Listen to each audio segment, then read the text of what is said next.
society's taboos. A taboo is something that by popular consensus is not allowed. A taboo may not be illegal, but it doesn't need to be. Over time, social prohibitions are more powerful and more enduring than laws. Societies are defined by what they will not permit, as are famously religions. Muslims don't eat pork, neither do Orthodox Jews. Traditional Christians oppose extramarital sex. The Amish avoid electricity, and so on. American society isn't overtly religious, but it's governed by taboos, and it always has been. What's interesting is how fast our taboos are changing. This is not happening organically. What we're allowed to dislike is being dictated to us from above, sometimes by force. Until fairly recently, for example, it was taboo in this country to attack people on the basis of their race. That was the main lesson of the Second World War, we were told, again and again. The one thing we learned from the Nazis is that it's dangerous to reduce human beings to their genetic code. There is no master race. That made sense, but apparently we no longer believe it. Punishing people based on their skin color is not only permitted in modern America, it is mandatory throughout business and government and higher education, as long as the victims are white. At one time, that would have been unimaginable. So with the current behavior of our politicians. As recently as the 1992 presidential campaign, adultery was considered disqualifying for anyone seeking higher office. Bill Clinton was very nearly derailed in the New Hampshire primary by his affair with Jennifer Flowers. Clinton went to elaborate lengths to lie about the relationship because he had no choice. But he was the last presidential candidate who had to meet this standard. By 2008, it was obvious to anybody who was paying attention that Barack Obama had a strange and highly creepy personal life. Yet nobody ever asked him about it. By that point, a leader's behavior within his own marriage, the core relationship of his life, had been declared irrelevant. It was Barack Obama's business, not yours. One by one, with increasing speed, our old taboos have been struck down. Those that remain have lost their moral force. Stealing, flaunting your wealth, striking women, smoking marijuana on the street, shameless public hypocrisy, taking other people's money for not working. All of these things used to be considered unacceptable in America, not anymore. So it probably shouldn't surprise us that the greatest taboo of all is teetering on the edge of acceptability: child molestation.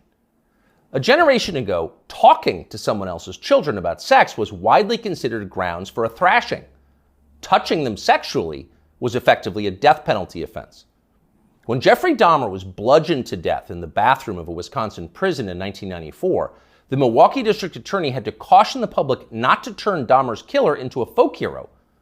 Jeffrey Dahmer had molested and murdered children. People felt justified in celebrating his death. 25 years later, that standard had changed dramatically in the state of Wisconsin, as in the rest of the country.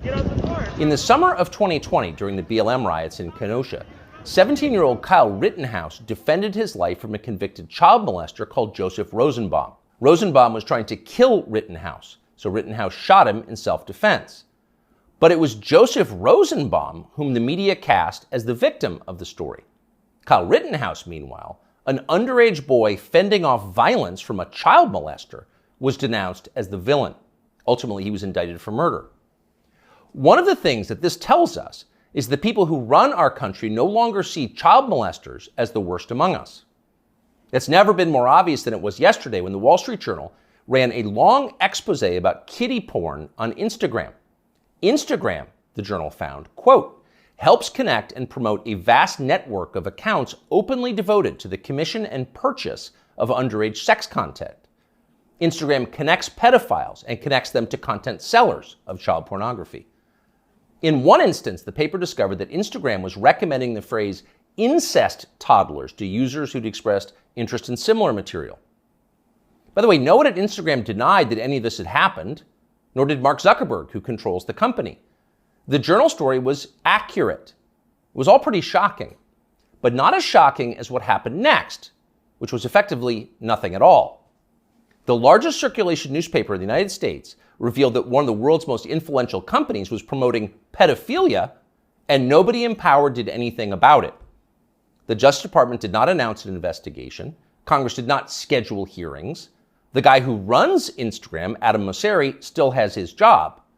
In fact, Mosseri's last tweet, which is pinned, is a video of himself bragging about how effective Instagram's algorithm is.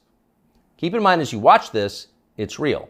People often talk about the algorithm, but there is no one algorithm for Instagram. There are many algorithms and ranking processes we use to try to personalize the experience to make it as interesting as we can for each and every person who uses Instagram. We believe in this idea of personalization. What you're interested in and what I'm interested in is different, and so therefore your Instagram and my Instagram should be different. What you're interested in and what I'm interested in is different, Messeri explains patiently, so your Instagram feed will be different from mine. You're interested in children, that's why you're getting all the incest toddler posts. It's a highly personalized experience. That tweet is still up tonight. Of course, everybody at Instagram, in fact, everyone everywhere in authority, will still claim to think that child molestation is bad, but the tone has changed unmistakably. When they say it's bad, they mean it in a kind of abstract way. Bad like a civil war in Central Africa is bad. You wouldn't prefer it, but there are reasons it happens. That's why we now refer to pedophiles as minor attracted persons, because honestly, who can judge? These people are a sexual minority, so pause before you attack them. And in any case, it's not like pedophiles are barging into the Capitol building to sit in Nancy Pelosi's chair or asking uncomfortable questions about the last election. For miscreants like that, no punishment is too harsh. So far this month, the FBI's Washington field office has issued 11 press releases.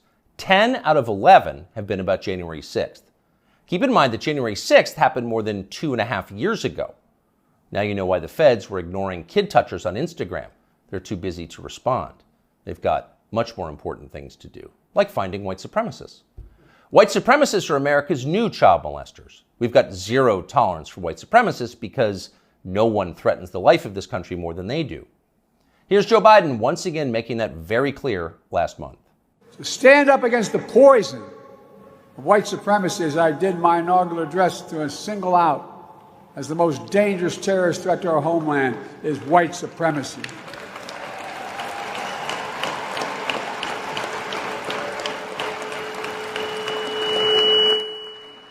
And I'm not saying this because I'm at a black HBCU. I say it wherever I go.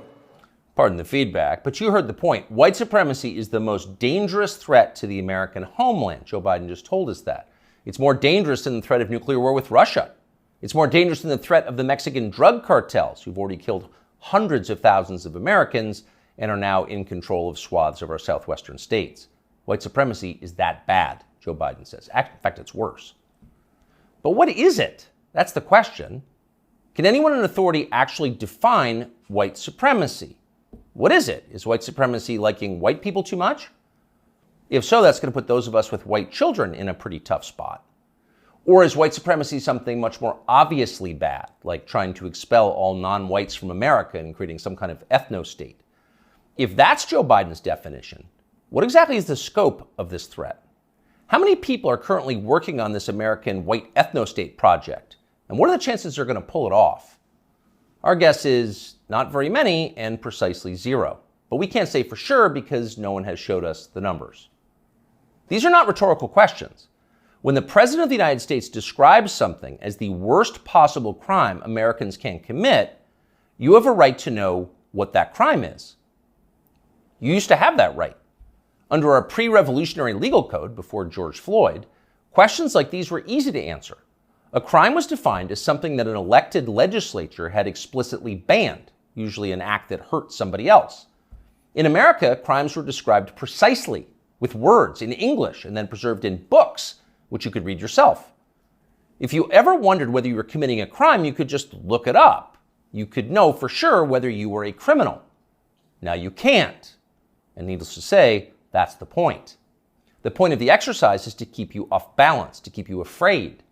When no one's willing to define the offense, you can't be sure whether or not you're committing it. You could be accused at any time and everything you have taken from you. You live in fear. Remember this guy? Emmanuel Cafferty was driving near a Black Lives Matter protest in Poway in his SDG&E truck when he says he noticed somebody following him and trying to get his attention. Later, that person posted a picture of him making what some believed is a white supremacy symbol on Twitter. Cafferty says he had no idea about any white power symbols and was just cracking his knuckles outside his window when the picture was taken of him. Later that day, he says he was notified by SDG&E that he would be suspended pending an investigation, and a few days later, he was fired. What that man did was so offensive, as you just saw, that local news had to blur the photograph of his hand. He was fired from his job. His life was destroyed for cracking his knuckles. He didn't know cracking his knuckles was racist, in his defense, but then nobody did until the day that poor Emmanuel Cafferty was unwise enough to crack them. When a crime